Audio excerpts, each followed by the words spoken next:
আমরা চ্যালেঞ্জ জানাচ্ছি এই সরকারের মুখ্যমন্ত্রী ডাক্তার মানিক সাহাকে এমনিতে তোমরা হাজার হাজার তোমাদের ছবি छपे सामने ये विकल्प के चलते हुए हम भारत को और त्रिपुरा को अपने पूरी देश के हर हिस्से को हम बदल सकते हैं एक बेहतर समाज में एक बेहतर प्रांत में। लेकिन वो करना है तो इन राजनीतिक ताकतों को सत्ता से दूर रखना होगा, तभी ये संभव। तो वैकल्पिक नीतियां हैं, साधन है देश के अंदर, लेकिन सबसे बड़ी अड़चन है ये भाजपा और उसकी नीतियां और इसकी नफरत और हिंसा की राजनीति। उससे मुक्त पाना जरूरी है और वहां पर अपने नौजवानों का बहुत बड़ा भूमिका है। नौजवान हमारा तय करेगा कि क्या किस तरीके की भविष्य होगी खुद की और किस तरीके की भविष्य होगी अपने देश का और आपके त्रिपुरा का। और ये नौजवान को आज तय करना होगा कि किस तरीके से त्रिपुरा चाहते हो आप, किस तरीके के भारत चाहते हो आप। अगर ये भारत को एक बेहतर भारत में बनाना है तो आज इन ताकतों को सत्ता से दूर रखना अनिवार्य है, वरना ये संभव नहीं हो पाएगा। आज बड़े गर्व के साथ कह रहे हैं कि मोदी साहब और उनकी सरकार की अमृतकाल आ चुका है। अमृतकाल यानी आज से लेकर भारत के आजादी के 100 साल तक ये पिछले आगे के जो 25 साल है ये देश के लिए अमृतकाल होगा। उनके शासन में ये अमृतकाल होगा। याद रखिए, उन्हीं की परिभाषा में बोल रहा हूं। अमृत पैदा कैसे होता है? भाजपा की परिभाषा में अमृत पैदा होता है समुद्र मंथन। समुद्र मंथन जब चल रहा होता है अमृत पैदा होकर आता है और साथ ही साथ विष भी पैदा होकर आता है। एक कलश में अमृत होता है, एक कलश में विष होता है। और अमृत जब पैदा होकर आया आपके समुद्र मंथन में, सबसे पहले राक्षस लोग जो है वो अमृत के कलश को लेकर वो भाग जाते हैं। आप देखता लोग परेशान, अगर राक्षस लोगों के पास अमृत है तो वो निरंतर जिंदा रहेंगे और वो अपना प्रशासन चलाते रहेंगे। तो इसको कोई ना कोई चिड़म करके देवता लोगों को ये कोशिश करना था कि उसको वापस ले जाए राक्षसों के हाथ से। आज आप, हम और अपना देश भी उसी जगह पर अटका हुआ है। अमृत पैदा हुआ है मंथन से, राक्षस लेके भाग गए।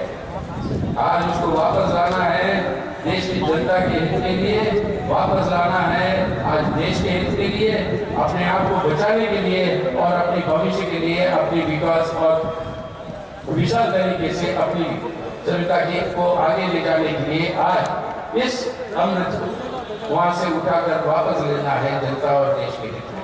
आज वो है संघर्ष। क्या आज सबको तय करना होगा कि तैयार है आज जिस गलत लोगों के हाथ में अमृत पहुंचा है उस अमृत को हम वापस ले आएंगे उनके हाथ से और जनता और देश के लिए इस्तेमाल करेंगे। इसके लिए तैयार है कि नहीं? अब आप धमकी की आवाज की बात कह रहे हो, अगर मेरे तक सुनाई नहीं दे रही आपकी आवाज से धमकी की आवाज कैसे होगी जो भगत सिंह ने किया? क्या आज हम लोग सब तैयार हैं कि इनका सामना करेंगे और लड़ेंगे अपने जन्माधिकार के लिए? लड़ेंगे या नहीं? तो आइए हम सब मिलकर आज सिर्फ त्रिपुरा को बचाना ही नहीं, त्रिपुरा को बचाते हुए उसकी उन्नति करते हुए हमारे देश भारत को बचाना है, ताकि आने वाले दिनों में एक बेहतर भारत का निर्माण करें। और वो कर सकते हैं अगर हम लोग सब तय करें, करके दृढ़ता के साथ सामने आए तो वो कर सकते हैं। आज आप जिस तरीके से बहादुरी दिखाए और जितना हिम्मत करके पूरी कोशिश इन्होंने जो की इस कड़ी धूप में, पूरी राज्य सरकार की कोशिश और भाजपा की कोशिश के बावजूद हजारों की तादाद में इतनी बड़ी जलसा यहाँ पे जो हो रही है, आम सभा जो हो रही है, वो ही प्रमाणित करता है कि आज जितने भी बार मोदी साहब आ जाए हैं त्रिपुरा में, त्रिपुरा की जनता ने तय कर चुकी है ये कुशासन की सरकार भाजपा की नहीं चल सकती है। गणतांत्रिक देशप्रेमिक धर्म निरपेक्ष दृष्टिभंगी सम्पन्न समस्त शक्ति के दल मत सबकिছুর ঊর্ধ্বে থেকে ঐক্যবদ্ধ হতে হবে। যদি আমাদের এই ঐতিহ্যকে পুনরুদ্ধার আমরা করতে না পারি, পুনঃপ্রতিষ্ঠা আমরা করতে না পারি, বেঁচে থাকবার জন্য আমাদের সামনে যে গুরুত্বপূর্ণ জরুরি সমস্যাগুলো, দাবিগুলো, সেগুলোর জন্য কথা বলবো কি করে, লড়াই করবো কি করে, সংগ্রাম করবো কি করে। তাই আজকের দিনে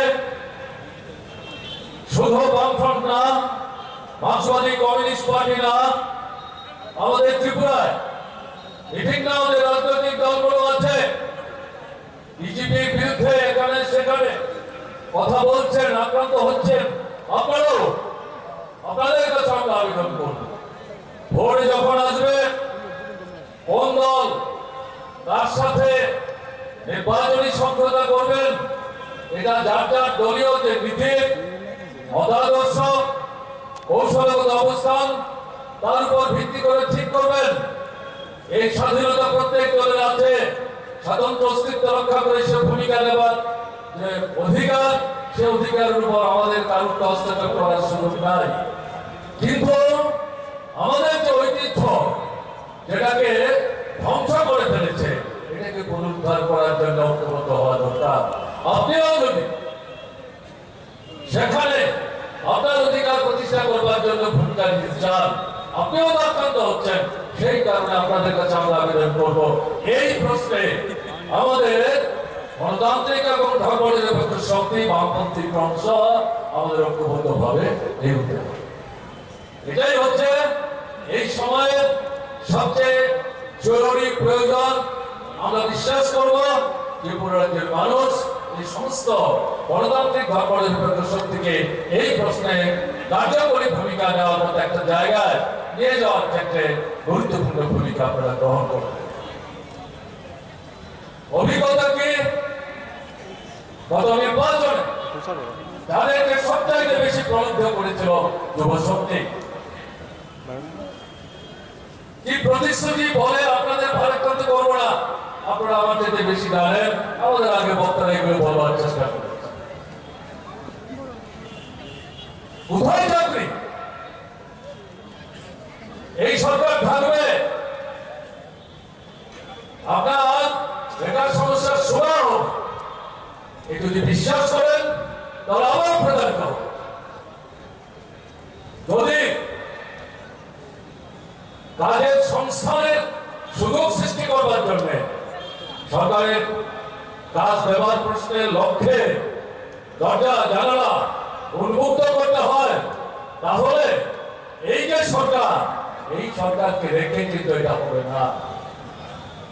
একে যদি উৎখাত করে জনদরদী শক্তির সমন্বয়ে বিকল্প একটা সরকার ত্রিপুরায় প্রতিষ্ঠিত করতে না পারেন, বেকার জীবনের যে যন্ত্রণা আকাশচুম্বী হচ্ছে, তার থেকে রেহাই রক্ষা পাওয়ার জন্য বিকল্প কিন্তু কিছু নাই, কোন প্রলোভনের ফাঁদে পা দেবেন না।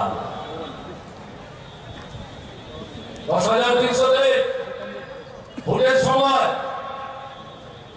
তাদেরকে যে প্রলোভন দেখিয়েছিলেন, যারা এদের মুখের গ্রাস স্মরণ করেছে, তারাই মিলিত ভাবে পদভূমির লড়াই তাদেরকে প্রলুব্ধ করে ব্যবহার করার চেষ্টা করেছে। তাদেরকে আমরা অপরাধ করছি। 55 মাস হয়ে গেল, কোথায় কাজ? বরং কথা বলবার চেষ্টা করলে পরে আক্রান্ত হচ্ছে মুখ্যমন্ত্রীর বাড়ির সামনে, সচিবালয়ের সামনে, অথবা বিধানসভার সামনে। এই পরিস্থিতি অবসান ঘটাতে গেলে 10,323 তাদের প্রতি সুবিচার করতে গেলে পর, তাদের মুখের গ্রাস তাদেরকে ফিরিয়ে দিতে গেলে পর, এই সরকারকে ক্ষমতা থেকে উচ্ছেদ না করতে পারলে পর, জনদরদী কোন একটা শক্তির হাতে সামনের দিনে সরকার পরিচালনার দায়িত্ব তুলে দিতে না পারলে পর, এই সমস্যার কোন সমাধান নাই। হাজার হাজার কর্মচারী এরা স্থায়ী নাও হতে পারে, তাদেরকে একটা আক্রোশমূলক দৃষ্টিভঙ্গি নিয়ে ছাঁটাই করে দিয়েছে, তাদের কাজ হরণ করেছে। এদেরকে যদি এই অধিকার ফিরিয়ে দিতে হয়, তাহলে মানুষকে ঐক্যবদ্ধ করে এই যে দুঃশাসনের সরকারটা চলছে, যুব শক্তির বিরুদ্ধে যে যুদ্ধ ঘোষণা করেছে, এদেরকে যদি ক্ষমতাচ্যুত করা না যায় তাহলে এই সমস্যার তো সমাধান হবে না। এই বিষয়ের প্রতি আপনাদের দৃষ্টি আকর্ষণ করবার চেষ্টা করছি। শুধু বড় সমাবেশে অংশগ্রহণ করলেই কিন্তু চলবে না, এখান থেকে নতুন করে প্রতিজ্ঞা নিতে হবে, দৃঢ় দৃষ্টিভঙ্গি নিয়ে এলাকায় ফিরে যেতে হবে, নতুন মানুষের কাছে কিন্তু আমাদের পৌঁছতে হবে। এটা করতে না পারলে পর মূল লক্ষ্যে কিন্তু পৌঁছা যাবে না। কোথায় কেন্দ্রীয় সরকার বেতন কমিশন আমাদের শিক্ষক কেরানি কর্মচারী বন্ধুদের মাথা খারাপ করে দিয়েছিল গত বিধানসভা নির্বাচন। আমি বিস্তৃত কাহিনীতে যেতে চাই, দিয়েই তো পাচ্ছেন না। মাত্র 8টা নিয়ে দিয়েছে।